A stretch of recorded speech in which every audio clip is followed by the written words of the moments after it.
Sveicināti, labie cilvēki! Šodien mēs esam zemnieku saimniecībā Kurmīši. Te audzē ārstnieciskos augus, bet sarunāsimies mēs ar Dzintru. Dzintra ir no Balviem, un Dzintrai Balvos ir pašai sava aptieka, vai ne? Kāda aptieka saucās? Zeltkalnes aptieka. Tas ir tā, kā tev uzvārds, tā arī aptieka? Jā. Šiki. Katrs tā gribētu. Bet, ja ir tik skaists uzvārds, kāpēc viņi neizmantot? Es sākumā domāju par kaut kādām puķītēm nosaukumām, beigās palikām pie uzvārdu. Nu, arī vārds mums Dzintru, tā kā dzintars, kaut kas tāds mirdzošs un zelts, tād bagātīgs nosaukums. Jā.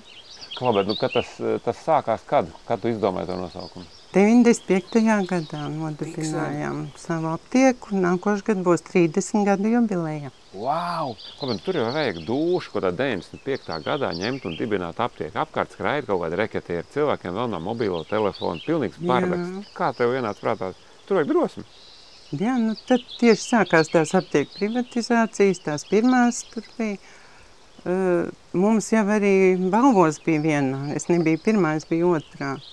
Cik tev cilvēku tur strādā? Mēs esam 5, speciālisti mēs esam 3. Tad grāmatvedis savs un vēl palīg personāls. Mans princips ir tāds, ka saviem darbiniekiem ir jāuztic, un tā kontrolēšana varbūt nevienmēr vajadzīga. Protams, ja vajag aizrādi kaut ko, bet man arī ir paveicies ar darbiniekiem, jo, kā es saku, man tie darbinieki strādā tā kā priekš sevis. Kā tu redzi, kas no tā 95. gada, atceramies to situāciju, kāda bija, un kas ir mainījies līdz šim brīdim, kas tādi būtiskākie izmaiņu parametri būtu? Medikamentu klāsts. Toreiz jau trūka medikamentu un nebija tādu uzturu bagātinātāju vispār.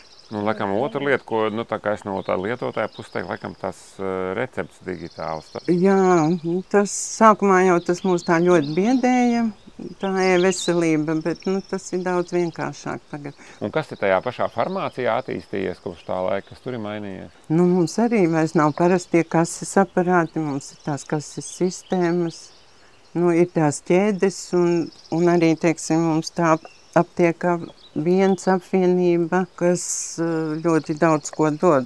Ko dod tāda apvienība? Tu esi aptiek, tev ir produkti, kam tev tā apvienība, kā viņi tev var? Viņi mūs arī nodrošina ar to digitalizāciju. Tad tā kā ir labi būt kaut kādā tādā bandā aptieka, viens visi kopā, ja? Bet tas noteikti ir labi, jo es pat nevaru iedomāties, kā tagad var strādāt, ja tu esi viens pats. Pirmkārt, tas mārketings. Tomēr ir arī konkurence kaut kāda ar tām aptiekām. Mēs esam pilnīgi konkurētspējīgi. Tur barā tomēr drošāk, kā saka, uz ballies. Jā. Jo tev vienam dziedāt vai korī dziedāt, skaļāk ir korī dziedāt. Varbūt var kaut kur lauku aptieciņā kādā, bet pilsētā, man liekas, tā. Vai kaut kādu kolektīvu kaut kopā. Jā, bet mūs nekādi neierobežo tas. Tomēr es esmu pats sev saimnieks. Es brīnījies, kā tie cilvēki aptiekā strādā, viņiem caurām dienām nāks tādi šķaudītāji, klepotāji. Kā tu pati noturies pie veselības? Tas mums ir šausmīgi interesants jautājums.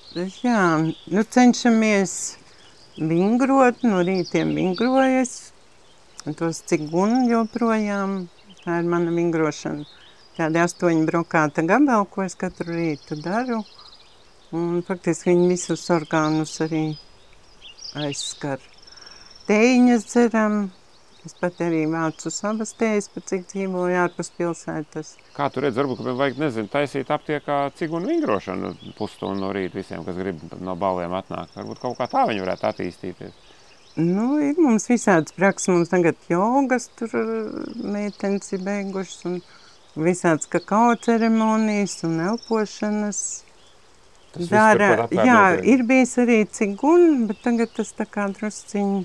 Bet, es esmu atradusi tā kā savu vingrošanu, jo kādreiz arī to rīvēšanos pēc ziņģītas metodas, bet to visu kaut kā ātri pamet arī ciguni. Tas joga ir mēģināta, bet kaut kā ātri to visu esmu pametus, bet šis man tā kā ir aizķēries un es tā tīri priecājos, jā. Nekāda sporti tāda aktīvie tev nav nekā? Nūjošana, peldēšana. Tāda redz, ka nav tikai vingrošana. Ceļošana, arī tāda staigāšana. Peldēt man ļoti patīk. Un vasarā es kaut kur no maija līdz kādam oktobrim. Laiku to daru. Mums pie mājām ir tāds liels dīķis, kur varam peldēt, jā. Bet cilvēks taču nedomāju, ka viņš būs aptiekārs, tā ka viņš mācās 2. klasē, ne?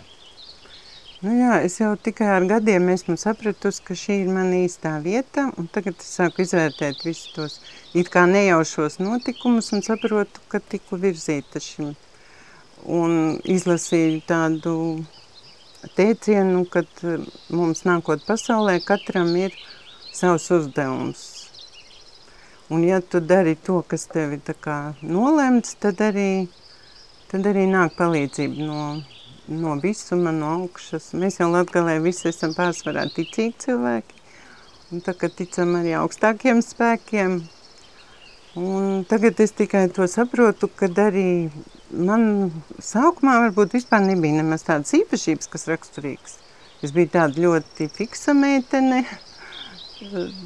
kad pabeidzu vidusskolu, bet tā farmācija man ir ielikusi tādos rāmjos, tāda kārtība vairāk, kārtīgi vispār es biju bērnībā ļoti arī, bet tāda nopietnība, punktualitāte varbūt, tāda ielikusi man rāmjos, ka neesmu vairs tāda pa gaisu.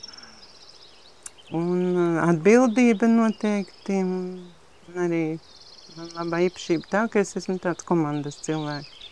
Kas ir svarīgi tomēr? Jā. Tā kaut kādu laiku dzīvē to svārsties, vai tu esi īstā vietā, bet tagad tā vairs nav? Jā, es sākumā tā kā, es ar gadiem to esmu tikai sapratusi, kad... Šobrīd tu esi pārliecināts? Jā, neko arī citu negribētu darīt. Viss mūžs ir arī pagājis farmācijā, un skaisti gadi tie bijuši. Tu tagad teikt, dzīvē ar visām pārmaiņām. Protams, jā. Cilvēkiem palīdzēt. Kāda jauna sieviete mēģināt tagad aptieku atvērt, kāds viņai iedod 3 padomus? Ko viņai darīt vai ko nedarīt? Pirmkārt jau uzdrīkstēties un darīt to. Un mums arī aptieka viens ir daudzas aptiekas, jauni darbinieki, kas atver jaunas aptiekas, par to tiešām prieks. Tad dušu vajag, tas ir pirmais. Jā, kaut kādu atbalstu, finanses, var jau aizņēmumu paņemt. Bet mums tagad tiešām aptiek viens ir malači jauni darbinieki, jauni cilvēki, kas atver savas aptiekas Vecsaule, Ranka, Baltezers. Pat Rankā atver aptieku. Tas nav tāda lielāka apdzīva, tur mums veikals ir dažas stundas dienā. Tur tā muiža. Tur ir, ja? Jā, tur tagad ļoti skaista vieta sakārtot. Koncerti, viss kaut kas notiek.